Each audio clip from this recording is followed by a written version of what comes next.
ಸಮಾಜದ ದೃಷ್ಟಿಯಲ್ಲಿ ನಾನು ನಿಮ್ಮ ಮಗನಾದರೂ ನನ್ನ ಅಂತರಂಗದ ಆತ್ಮದಲ್ಲಿ ನಿಮ್ಮ ಸಾವಿರಾರು ಕುರಿ ಸಾಕಿದ ಕುರಿ ಕಾಯುವ ಆಳು ಮಗ ಸಾವುಕಾರಿ. ಮಗು ಕನಕ, ನೀನು ನನ್ನ ರಕ್ತ ಹಂಚಿಕೊಂಡ ಹುಟ್ಟಿದ ಮಗನಾಗಲಿ. ಆ ಶ್ರೀ ಗುರು ಪುಟ್ಟರಾಜರು ಕರುಣಿಸಿದ ಮಗನು ನನ್ನ ಆಳು ಮಗ ಅಲ್ಲಪ್ಪ, ನನ್ನ ಸ್ವಂತ. ಅಪ್ಪಾಜಿ, ನಾನು ನಿಮ್ಮ ಮಗನಾದರೂ ನನಗೆ ನೀವು ಮಾತ್ರ ಬಡವ ಮೆಚ್ಚಿದ ಸಾವುಕಾರರೇ.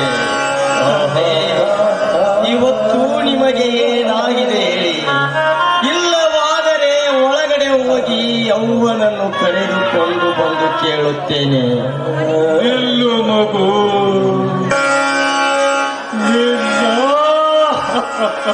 ಮನುಜನ ಬಾಳಲಿ ದೇವನಲ್ಲಿ ಬಲ್ಲುವರಾರಿವರು. ನನಗಾದ ವ್ಯಥೆಯನ್ನು ಹೇಗೆ ಹೇಳಲಪ್ಪ?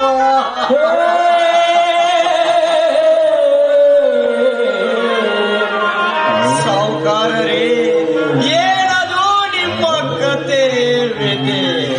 ಬೇಗ ಹೇಳಿ ಅಪ್ಪಾಜಿ. ಈ ಊರಿನಲ್ಲಿ ಯಾವಾದರೂ ನಾಲಾಯಕ್ ಮಕ್ಕಳು ಬೈದರೆ, ಇಲ್ಲ ಈ ಧರ್ಮವಂತ ಸಾಹುಕಾರನ ಮನೆತನವನ್ನು ಹೀಯಾಳಿಸಿದರು, ಇಲ್ಲ ನನ್ನ ಪಡೆದವನ ಮೇಲೆ ಯಾರಾದರೂ ಕೆಟ್ಟ ದೃಷ್ಟಿ ಹರಿಸಿದರು, ಹೇಳು ಅಪ್ಪಾಜಿ ಹೇಳಿ. ಈಗಲೇ ಹೋಗಿ ಆ ನಾಮರ್ತರ ನರಗಳನ್ನು ತುಂಡು ತುಂಡಾಗಿ ಕತ್ತರಿಸಿಕೊಂಡು ಬಂದು ನಿಮ್ಮ ಕಾಲಿನ ಬುಡದಲ್ಲಿ ಹಾಕುವೆ ಸಾವುಕಾರ.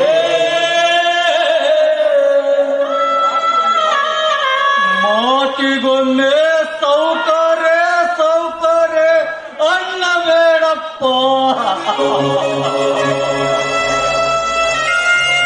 ಅಪ್ಪಾಜಿ, ಹೇಳಿ ನೀವು. ನೀವು ಕಣ್ಣೀರು ಹಾಕಿದರೆ ನನಗೂ ಕಣ್ಣೀರು ಬರುತ್ತವೆ.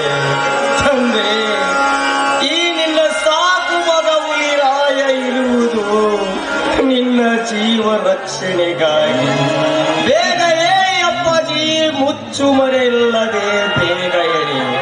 ಯಾವನಿಂದ ತೊಂದರೆಯಾಗಿದೆ ನಿಮಗೆ, ಅವನು ಶೂರನೇ ಇರಲಿ ರೌಡಿನೇ ಇರಲಿ, ಈಗಲೇ ಹೋಗಿ ಅವರ ರುಂಡ ಮುಂಡವನ್ನು ಕಡೆಯದೆ ಬಿಡಲ.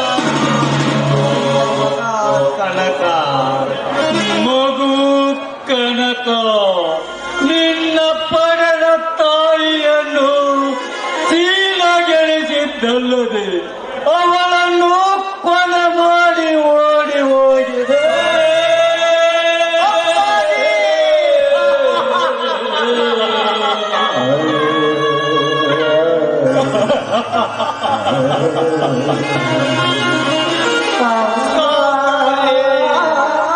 ಈ ನಿಮ್ಮ ಹುಲಿಯಂತ ವೀರ ಗಂಡುಗಲೇ ಸಾಕುವಾಗ ಜೀವಂತ ಇರುವಾಗಲೇ ನನ್ನ ಮಹಾಶಿರೋಮಣಿ ಪಡೆದವನ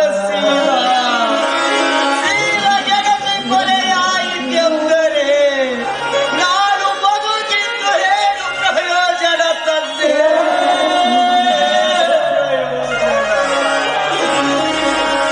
ತಂದೆ, ಆ ನನ್ನ ತಾಯಿ ಪಡೆದ ತಾಯಿಯಾಗಿದ್ದಲ್ಲಪ್ಪ, ನನಗೆ ಹೆತ್ತ ತಾಯಿಯಂತೆ ಕೈ ತೊಟ್ಟು ಉಳಿಸಿ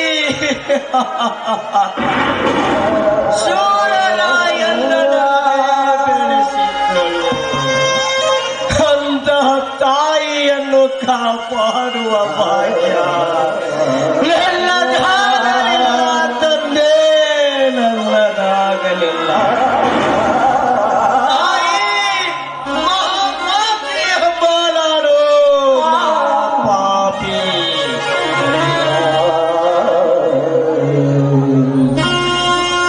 ಇಲ್ಲ ತಾಯಿ, ಇಲ್ಲ. ನಿನ್ನ ಶೀಲಗೆರೆಸಿ ಕೊಲೆಗೈದ ತಾಯಿ ಗಂಡ ಯಾರೇ ಇರಲಿ, ಕಾಯ್ದ ಕಪ್ಪಿನವನ್ನು ಕಂಬಾರ ಹೇಗೆ ತನ್ನ ಮನಸ್ಸಿಗೆ ಬಂದಂತೆ ಕಾಯಿಸಿಕೊಂಡು ತನಗೆ ಬೇಕಾದ ವಸ್ತುಗಳನ್ನು ಮಾಡಿಕೊಳ್ಳುತ್ತಾನೋ ನಾನು ಹಾಗೆ ನಿನ್ನ ಶೀಲಗೆಡೆಸಿ ತೊಳೆಗೈದ ಪಾಪಿ ಯಾರೇ ಇರಲಿ ಹೊಂಚು ಹಾಕಿ ಪತ್ತೆ ಹಚ್ಚಿ ಮಳೆ ಬಂದಂತೆ ಈ ಕೊಟ್ಲಿನ ಕೊಂಚಿ ಹಾಕಿ ತುಂಡು ತುಂಡಾದ ಅವರ ದೇಹವನ್ನು ನಿನ್ನ ಸಮಾಧಿಯ ಮುಂದೆ ತಂದು ಬೆಂಕಿ ಹಚ್ಚಿ ಸುಡದಿದ್ದರೆ ನಾನು ನಿನ್ನ ಸಾಕು ಮಗ ಕಡಕಡೆ ಅಲ್ಲ ತಾಯಿ. ಅಪ್ಪಾಜಿ ಆ ಬೇಟೆಗಳನ್ನು ಪತ್ತೆ ಹಚ್ಚಿ ಬೇಟೆಯಾಡಲು ಹೋಗುವೆ. ಮಗು ಕನಕ ನಿಲ್ಲಪ್ಪ ಅಲ್ಲಿ. ಬಡವನ ಸಿಟ್ಟು ಗವರಗ ಮೂಲ ಎನ್ನುವಂತೆ ದುಡುಕಿ ಕೇಳು ತಂದುಕೊಳ್ಳಪ್ಪ ತಂದುಕೊಳ್ಳಲಿಲ್ಲ. ಸಮಯ ಸಾಧಿಸಿ ನಾನೇ ಹೇಳುತ್ತೇನೆ, ಅಲ್ಲಿಯವರೆಗೂ ನೀನು ಸುಮ್ಮನಿರಬೇಕು. ಇದು ನಿನ್ನ ತಂದೆಯ ಆಜ್ಞೆ.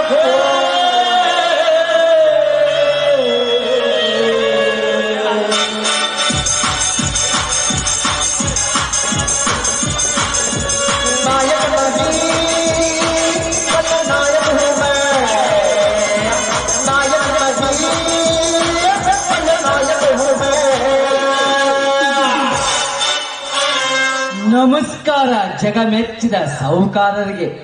ನಿನ್ನ ನಮಸ್ಕಾರಕ್ಕೆ ಬೆಂಕಿ ಹಚ್ಚು. ಯಾವ ಕೆಲಸದ ಮೇಲೆ ನಮ್ಮ ಮನೆಗೆ ಬಂದಿರಿ? ರಾಜಕೀಯ ಜನಸೇವಕರು ಜನನಾಯಕರು? ಅದನ್ನು ಸವಿಸ್ತಾರವಾಗಿ ತಿಳಿಸಿ ಹೇಳಲು ಬಂದಿದ್ದಾರೆ.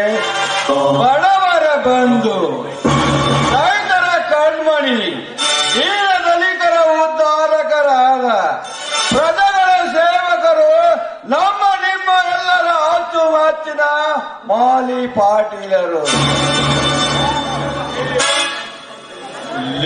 ವಿಕ್ರಮ್, ಒಳ್ಳು ಪುರಾಣ ಓದಬೇಡ.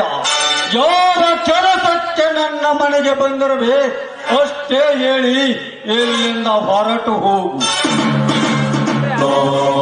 ಸಾವುಕಾರೆ, ಬಗಳಲ್ಲ ನಾವು ನಾಯಿ ಅಲ್ರಿ, ಗುಡುಗು ಹಾಕಲು ಬಂದ ಗರ್ಜಿಸುವ ಸಿಂಹಗಳು ನಾವು. ನೀವು ಗುಡುಗು ಹಾಕಲು ಬಂದ ಸಿಂಹಗಳಾದರೇನು? ಇನ್ನೊಂದಾದರೇನು? ಮೊದಲು ವಿಷಯಕ್ಕೆ ಬನ್ನಿ. ನಾವು ಬಂದ ವಿಷಯ ಕೇಳಲು ನೀನು ಯಾವ ಪದ ಪೋಸೆ? ಧರ್ಮರು, ಇವನೊಬ್ಬ ನನ್ನ ವಂಶೋದ್ಧಾರಕ ಅಷ್ಟೇ ಅಲ್ಲ, ಮುಂದೆ ಈ ಸಮಾಜ ಮೆಚ್ಚಿದ ಸೌಕರ್ಯನಿಸಿಕೊಳ್ಳುವ ಧರ್ಮದ ದೊರೆ. ಧರ್ಮದ ದೊರೆ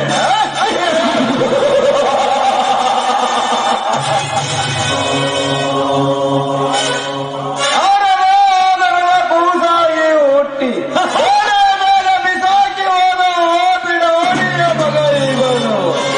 ಅಂದಾಗ ಹೇಗಾಗುತ್ತಾನೆ ಸೋದರ ಧರ್ಮದ ದೊರೆ?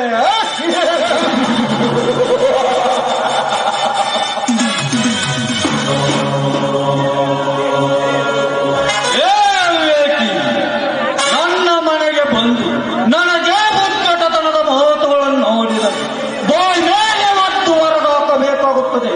ಯಾಕಾರ ಸಾಹುಕಾರ, ಮನೆಗೆ ಬಂದವರಿಗೆ ಮೊದಲು ಮರ್ಯಾದೆ ಕೊಟ್ಟು ಮಾತನಾಡು, ತಿಳಿಯಿತೆ? ಮರ್ಯಾದೆ